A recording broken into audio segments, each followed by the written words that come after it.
Welcome to the Slop Farm. Enjoy the video. In this video, I will explain how to convert Celsius to Kelvin. We'll dive straight into understanding these two important temperature scales. You'll learn the straightforward formula that connects them, making conversions incredibly easy. This knowledge is super useful, especially if you're working in science or engineering. By the end, you'll confidently convert temperatures and appreciate Kelvin's significance. The conversion from Celsius to Kelvin is quite simple.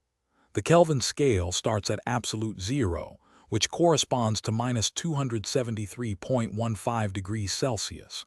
This means to convert any Celsius temperature to Kelvin, you just need to add 273.15 to your Celsius value. So, if you have a temperature in Celsius, just add that specific number, and you'll have your Kelvin temperature. It's a direct addition. Let's walk through a quick example to solidify your understanding. Imagine you have a room temperature of 25 degrees Celsius. To convert this to Kelvin, we simply take our 25 degrees Celsius and add 273.15. This calculation gives us 298.15 Kelvin. It's that easy. You can apply this same method to any Celsius temperature you encounter. So why is Kelvin so important?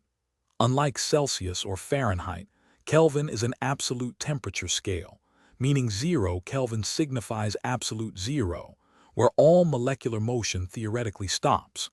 This makes it the standard unit for thermodynamic temperature in the international system of units.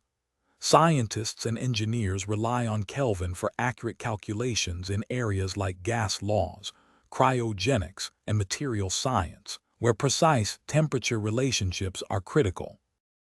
Thanks for watching. Consider subscribing if we helped you today.